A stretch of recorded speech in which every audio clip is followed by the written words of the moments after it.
Assalamualaikum warahmatullahi wabarakatuh, teman-teman semuanya dan Ibu Vina Serifina.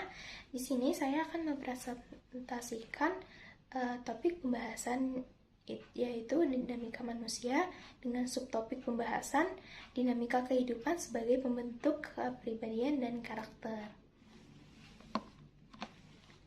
Di sini ada ringkasan materi. Yang pertama, dinamika kehidupan memengaruhi perkembangan diri, berbagai pengalaman seperti keberhasilan, kegagalan, konflik, dan perubahan sosial menjadi proses pembelajaran yang membentuk cara seseorang berpikir dan bersikap. Yang kedua, interaksi sosial berperan besar dalam pembentukan karakter, hubungan dengan keluarga, teman, guru, dan lingkungan sekitar membentuk nilai moral, pola komunikasi, serta kebiasaan individu.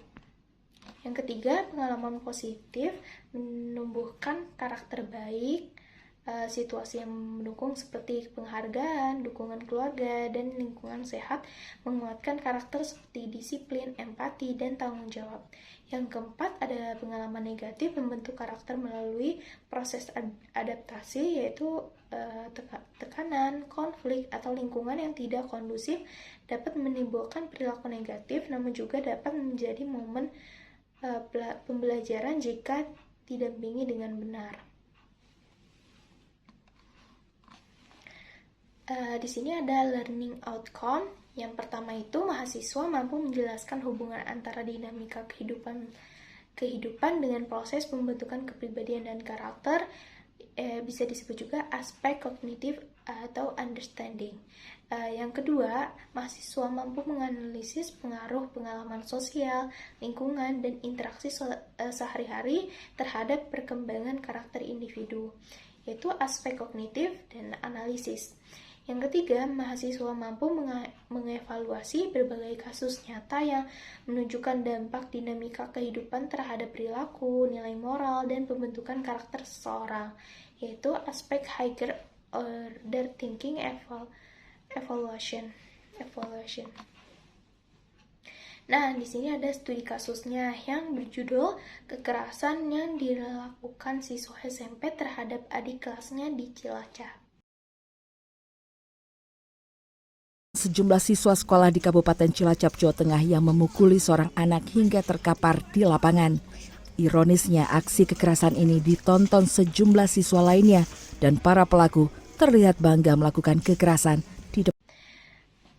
Next, di sini ada latar belakangnya, yaitu kasus kekerasan siswa di Cilacap. Dalam video tersebut menunjukkan bahwa dinamika kehidupan di sekolah sangat memengaruhi pembentukan karakter. Interaksi sehari-hari, tekanan pergaulan, dan kurangnya pengendalian emosi dapat memicu munculnya perilaku agresif. Peristiwa ini menggambarkan bahwa pendidikan tidak hanya berfokus pada akademik, tetapi juga pada pembinaan nilai moral, empati, dan kontrol diri. Kasus ini menjadi bukti bahwa karakter siswa karakter siswa terbentuk dari pengalaman sosial dan lingkungan yang mereka hadapi setiap hari. Di sini ada teori pendukungnya, yaitu budaya sekolah dan interaksi sosial di sekolah dasar berperan penting dalam membentuk karakter siswa. Lingkungannya mendukung, termasuk iklim akademik dan praktik demokratis, membantu menumbuhkan nilai-nilai seperti kejujuran, tanggung jawab, dan toleransi, sehingga karakter dan kepribadian siswa dapat terbentuk secara bertahap. Sedangkan pendidikan karakter misalkan kalau di pesantren, melalui pembiasan adab Islami dan bimbingan guru efektif, membentuk kepribadian berakhlak karimah, lingkungan berbasis nilai agama memperkuat disiplin, tanggung jawab, dan moral siswa dalam menghadapi tantangan kehidupan sehari-hari. Pentingnya pendekatan sosial emosional atau SA learning untuk membentuk karakter pelajar Pancasila, terus pengembangan empati, kontrol diri, dan pengambilan keputusan moral dapat membantu siswa menghadapi dinamika kehidupan secara bijak dan beretika. Pendidikan karakter berbasis nilai Islam membentuk kepribadian siswa yang bertanggung jawab, beretika, dan mampu berinteraksi harmonis. Terus integrasi nilai moral dan religius membantu menavigasi tantangan kehidupan serta memperkuat karakter yang matang.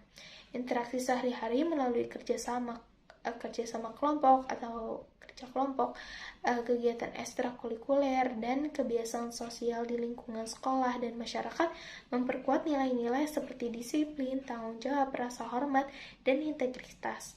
Dengan demikian, pendidikan karakter yang berlandasan interaksi sosial menjadi pondasi penting dalam membentuk kepribadian murid melalui dinamika kehidupan yang nyata.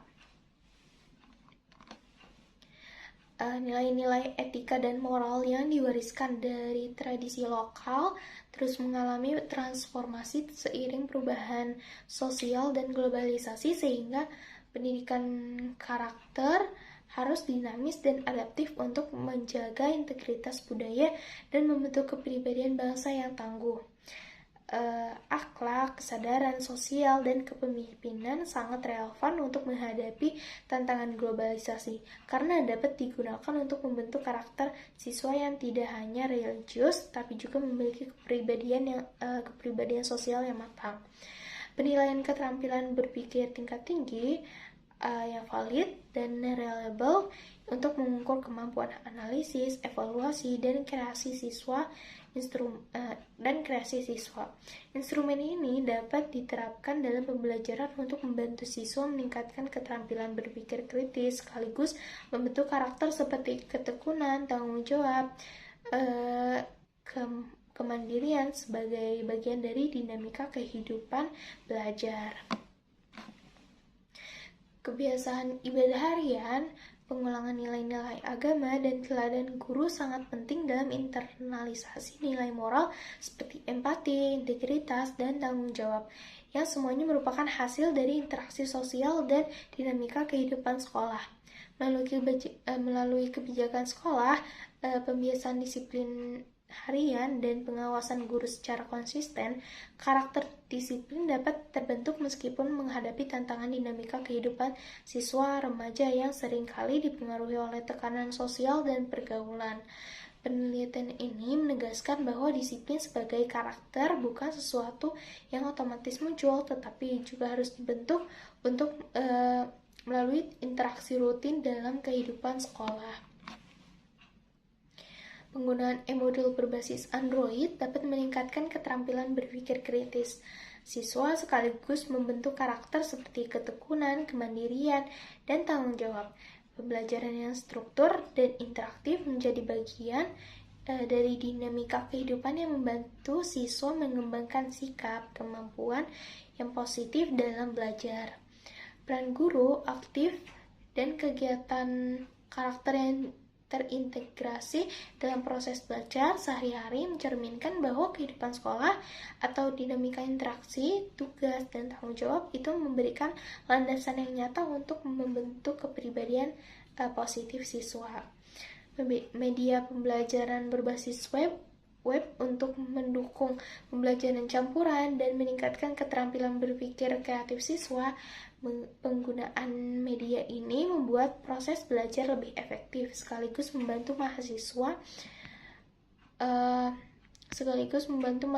mengembangkan karakter seperti kemandirian, tanggung jawab, dan kreativitas sehingga bagian dari dinamika kehidupan belajar.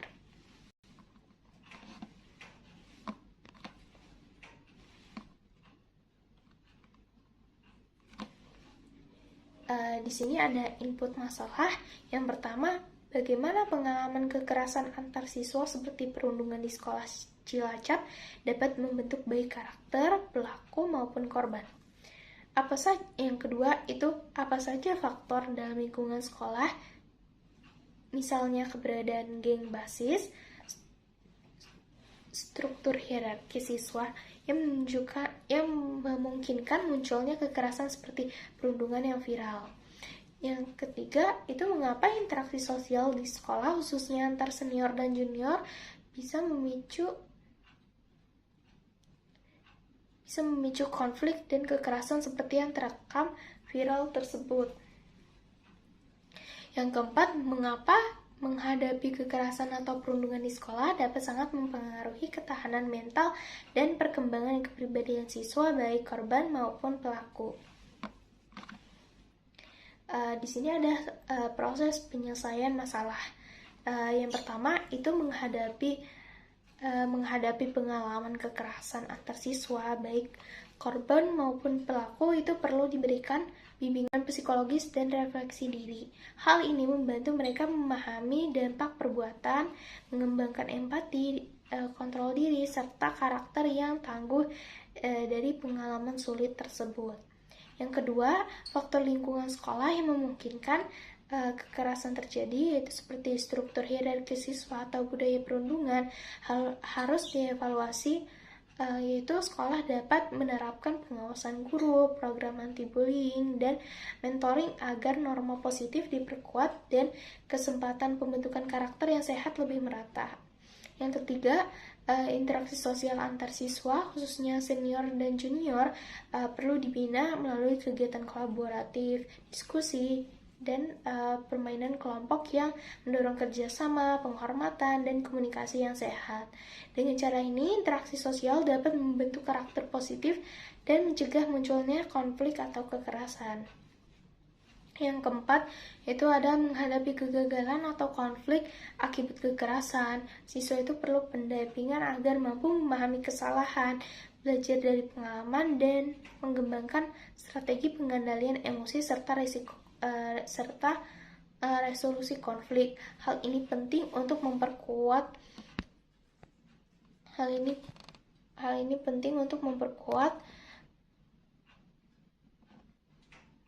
ketahanan mental dan membentuk kepribadian yang sehat. Di sini ada output masalah. Itu yang pertama, korban dan pelaku mulai menunjukkan pemahaman yang lebih baik tentang dampak tindakan mereka, terlihat dari upaya refleksi diri dan pembelajaran untuk mengendalikan emosi, sehingga karakter empati dan tanggung jawab mulai terbentuk. Yang kedua, itu ada lingkungan sekolah menjadi lebih kondusif bagi pembentukan karakter, ditandai dengan berkurangnya praktik perundungan karena adanya pengawasan guru, program anti-bullying, dan pembinaan norma positif. Yang ketiga, interaksi sosial antar siswa, khususnya antara senior dan junior, mulai diarahkan ke kegiatan yang sehat dan kolaboratif, sehingga kesempatan untuk mengembangkan karakter positif seperti kerjasama, penghormatan, dan toleransi menjadi lebih merata. Yang keempat, kemampuan siswa dalam menghadapi konflik atau kegiatan meningkat, terlihat dari strategi pengendalian emosi, dari resolusi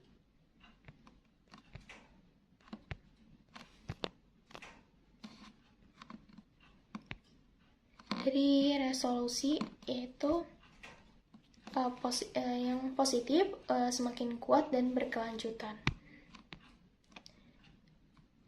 Resolusi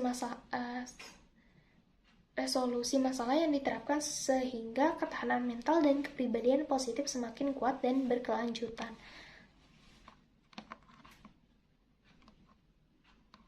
Di sini ada feedback, yaitu yang pertama, seharusnya korban dan pelaku perlu diberikan bimbingan dan kesempatan untuk refleksi diri agar dapat memahami dampak tindakan mereka, sehingga karakter empati dan tanggung jawab mereka semakin terbentuk.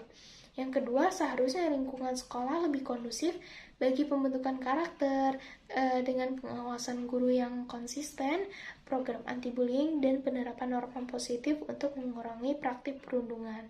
Yang ketiga, seharusnya interaksi sosial antar siswa diarahkan melalui kegiatan kolaboratif dan mentoring agar setiap siswa itu memiliki kesempatan yang sama untuk mengembangkan karakter positif seperti kerjasama, penghormatan, dan toleransi. Lalu yang keempat ada seharusnya siswa itu mendapatkan pendampingan untuk menghadapi konflik atau kegagalan sehingga mereka mampu mengendalikan emosi, menyelesaikan masalah dengan baik, dan memperkuat ketahanan mental serta kepribadian positif secara berkelanjutan. Terus di sini ada kesimpulan, yaitu kasus kekerasan antar siswa di sekolah SMP Cilacap menunjukkan bahwa dinamika kehidupan di lingkungan sekolah dapat mempengaruhi pembentukan karakter, baik korban maupun pelaku. Perundungan dan kekerasan yang terjadi mencerminkan lemahnya pengawasan budaya hierarki yang tidak sehat, serta interaksi sosial yang tidak positif. Dampak dari peristiwa ini tidak hanya menimbulkan trauma bagi korban, tetapi juga risiko berkembangnya sikap agresif pada pelaku jika tidak ada pembinaan karakter. Untuk itu, perlu adanya bimbingan psikologis, pendampingan, penguatan norma positif, serta kegiatan kolaboratif yang mendorong empati, tanggung jawab, dan pengendalian diri agar pembentukan karakter siswa dapat berlangsung secara sehat, merata, dan berkelanjutan. Di sini ada daftar pustakanya. Ini semuanya. Terus, terima kasih yang sudah menonton presentasi saya. Kurang lebihnya mohon maaf. Wassalamualaikum warahmatullahi wabarakatuh.